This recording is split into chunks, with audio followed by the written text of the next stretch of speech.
Mesdames, Messieurs, bonjour et bienvenue dans ce flash de l'information sur Tonosna TV. Et voici les titres de l'actualité nationale et internationale.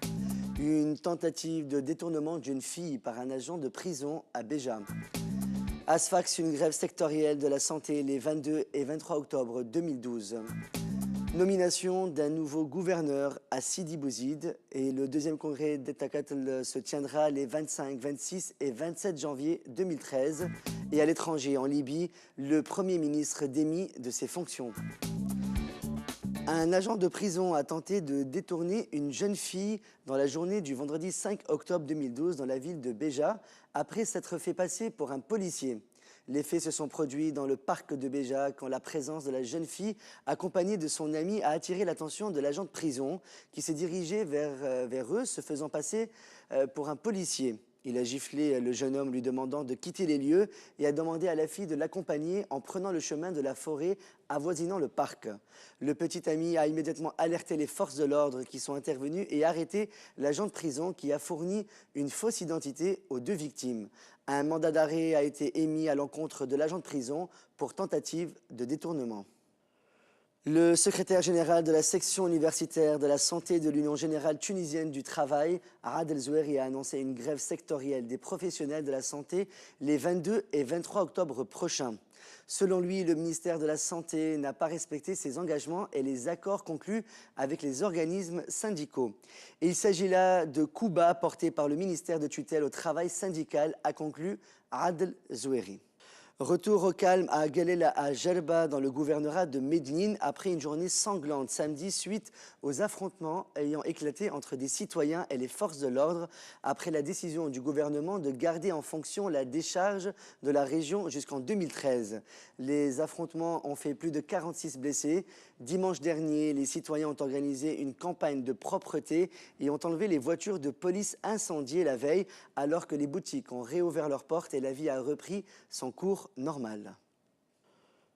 Le chef du gouvernement, Hamad Ijbeli, a décidé dimanche 8 octobre 2012 de nommer Ammar Atligeni en tant que nouveau gouverneur de Sidi Bouzid à la place de Mohamed Najib Mansouri.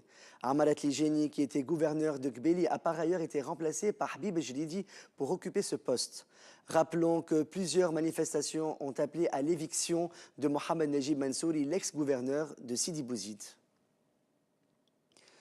Les étudiants de l'Institut supérieur des études technologiques, l'ISET, et ceux de l'Institut supérieur des arts et métiers, l'ISAM, de Sidi Bouzid observeront aujourd'hui une grève générale en guise de soutien à 22 de leurs collègues déjà en grève à cause du refus de leur demande de réorientation. Les cours ont repris hier, lundi 8 octobre, à la Faculté des sciences humaines et sociales de Tunis, 9 avril, après une interruption depuis le 4 octobre suite à des actes de violence et de saccage survenus dans l'enceinte universitaire. Notons que le doyen de la faculté, Nourdine Khalid, avait annoncé la fermeture de l'établissement après un accrochage entre les étudiants de l'UGTE et l'UGET qui a fait des blessés et des dégâts matériels à la faculté. Mohamed Bennour, porte-parole d'Etakatl, a déclaré que les discussions entre son parti et Nidetouz connaissent des difficultés, surtout en ce qui concerne la date du 23 octobre et la fin de la légitimité électorale. Dans ce sens, le porte-parole d'Etakatl a insisté sur le fait que la mission de l'ANC s'achève à la fin de la rédaction de la Constitution. En outre, il a ajouté qu'Etakatl est prêt à discuter avec tout parti politique reconnu sans pour autant être complice de la réinstauration de l'ancien système RCDiste. Le porte-parole a aussi rappelé que son parti tiendra son deuxième congrès les 25, 26 et 27 janvier 2013. Kamel Larbidi, ancien président de l'instance nationale pour la réforme de l'information et de la communication, a déclaré samedi 7 octobre 2012 lors d'un colloque sur le thème « Les médias et la transition démocratique » organisé par la coordination de la société civile que le refus de réactiver le décret-loi 115 et 116 concernant le secteur de l'information montre que le gouvernement provisoire suit la voie de l'ancien régime en appliquant la politique de musellement des médias et de désignation unilatérale de personnes proches du pouvoir à la tête des médias. Le Front populaire a organisé un meeting dimanche 7 octobre au Palais des Congrès à Tunis en présence des secrétaires généraux des partis du Front et des personnalités et représentants de la société civile. Hama Hamemi a indiqué qu'en cas d'élection présidentielle, le candidat sera du Front populaire et les listes des élections législatives seront unifiées. Le secrétaire général du Parti des travailleurs tunisiens a précisé que le gouvernement de Hamadi Jbeli réprime le peuple tunisien et marginalise les revendications de la révolution. Chokri Belaïd, secrétaire général du Ouattad, a précisé que ce meeting vise à la présentation des programmes du Front et ne s'agit nullement d'une campagne électorale.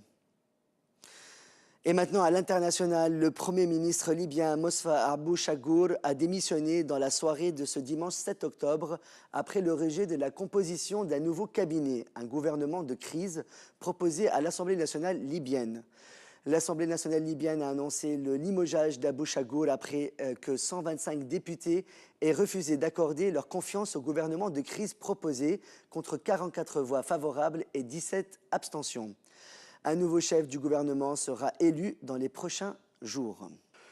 Et on finit ce flash avec le parachutiste autrichien Felix Baumgartner qui tentera aujourd'hui, mardi 9 octobre 2012, de battre un record du monde exceptionnel, celui de la plus haute altitude pour une chute libre. Il sautera depuis une capsule spatiale envoyée à 36,5 km d'altitude et devrait être le premier homme à franchir le mur du son.